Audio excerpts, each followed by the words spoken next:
Welcome back, investors, to Ticker Time News. I'm Adam, and I know there have been quite a few videos on the whole Workhorse v. United States USPS case recently, and I promise this is not turning into a legal channel. I just love electric vehicles and the promise and excitement that technology brings to the world. A greener future for our children? I don't think that's so bad. How do we get there, and what stocks can we invest in along the way? Well, that's why I started this channel, to share knowledge and value to help us all find the winners. Now, back to Workhorse. It's an EV company that, like many of you, I find interesting, and I also find this case between Workhorse and the USPS fascinating, especially the constitutional angle Workhorse is arguing. Plus, these videos covering this case could be coming to an end rather soon, as we should have a ruling from Judge Summers on whether the case gets dismissed or whether the case continues anytime after Monday, August 20th. Before we get into everything Workhorse, there are 3 quick actions that I would love for you to take. Smash the like button, share this video with your friends, and click subscribe to join our family of investors. Those 3 actions are greatly appreciated and help out the channel with YouTube's algorithm. So thank you, my friends, for doing that. Let's get started. The Workhorse v. United States USPS case took a turn on Friday, August 12th, when Workhorse presented Judge Summers with a motion for an extended briefing, quote, requesting that the court issue an order directing Workhorse and the government to fully brief the merits of Workhorse's contention that the United States Postal Service Administrative Review Scheme violates the Appointments Clause of the Constitution, end quote. It continues by noting that the government opposes further briefings on this issue. Judge Summers gave the government and Oshkosh defense, if they want to, until Friday, August 20th to file a response to Workhorse's motion. Simply put, Workhorse wants more time and the government doesn't. So Judge Summers is giving the government a week to prepare their argument for why more time should not be given. This is a common request, as sometimes lawyers are not ready or prepared to brief an issue. Sometimes it's as simple as one side needs a little more time to get ready. Maybe a lawyer had 2 cases scheduled for the same day and couldn't possibly be prepared for one of the cases. That's an oversimplification, but you get my point. We've already seen this in this case. When the government asked for more time to prepare for Workhorse's argument, of course, that time Workhorse agreed with the government, so the motion was unopposed, while this time, like I said earlier, the government opposes the motion. Now, in Workhorse's case, I think there are 2 options that could be happening based on their request. First, Workhorse's lawyers are simply not prepared, and the government wants to take advantage of this by opposing the extension of time. The other option is more of a tactic.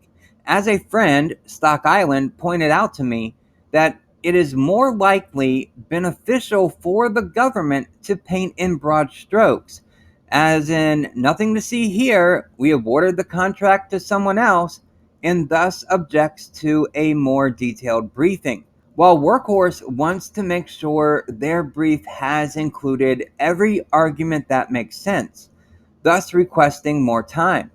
Workhorse wants both sides to brief Judge Summers on each side's merits on Workhorse's argument that the USPS's review process violates the Appointments Clause of the Constitution. Now, remember, we're missing a huge piece of the puzzle. Except for a redacted version of Workhorse's original complaint, all other documents filed by Workhorse are sealed. So we cannot know for sure what each merit is that Workhorse is arguing. We get glimpses of it when redacted filings from the government or Oshkosh or orders from Judge Summers is made public. Alright, Next is August 6th, when both the government and Oshkosh replied to Workhorse's response. This reply is to Workhorse's response to the motion to dismiss. Now, remember, the United States and Oshkosh requested more time and received a 7-day extension because Workhorse argued that the USPS's administrative process violates the Constitution's Appointments Clause. Now, in the United States' own words regarding this argument by Workhorse, quote, the issue is clearly an afterthought brought forward at the last possible moment, end quote. We're going to get into that in just a moment. Now, the replies are quite long with a lot of Latin and case law, so I'm going to focus on the constitutional argument as it's the most important. Here's a paraphrase of the government's reply. Remember, in my last video, I mentioned the June 2021 decision in United States v. Arthrex. Well, so too does the government in their reply. They say, and I quote, Workhorse has forfeited its Appointments Clause challenge, end quote. Yep, that's exactly what they say. You can see for yourself the reason why the government claims Workhorse has forfeited that argument. Now, I'm going to read a quote directly from the document here, highlighted in yellow. Workhorse has forfeited its Appointments Clause challenge. Relying on United States v. Arthrex, Workhorse next argues that the SDR official's role within the Postal Service's procurement hierarchy violates the Constitution's Appointments Clause. The court may not address the merits of this argument, however, because Workhorse has forfeited it here. No procedural principle is more familiar to this court than that a constitutional right may be forfeited by the failure to make timely assertion of the right before a tribunal having jurisdiction to determine it. Courts may, for that reason, refuse to consider a constitutional objection even though a like objection had previously been sustained in a case in which it was properly taken. This principle holds true for Appointment Clause challenges, which may be forfeited if a party fails to raise them when appropriate. When appropriate, Workhorse didn't bring it up in their original complaint because they were complaining about the entire process that the government had put them through.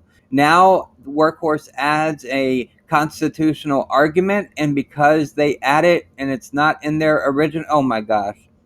It's just like when Workhorse went for judicial relief instead of following and going to step 2 of the USPS's process. For skipping step 2, they did step 1, they skipped step 2, they went for judicial relief. Now Workhorse wants to make a constitutional argument.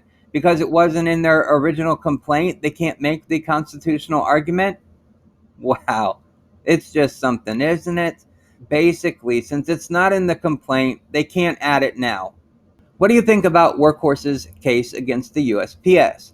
The government is arguing that Workhorse must follow the 2-step process for filing a complaint. Step 1, step 2, then you can seek judicial relief. But now in court, the government is saying, Workhorse, once you file your complaint, you cannot add anything else later. They cannot add their argument for a constitutional issue because it should have been brought up in their initial complaint. It seems totally backwards. It seems like the government hypocrisy, right? Anyways, let me know in the comments what you think about this turn. Thank you so very much for watching, and I will see you in the next video.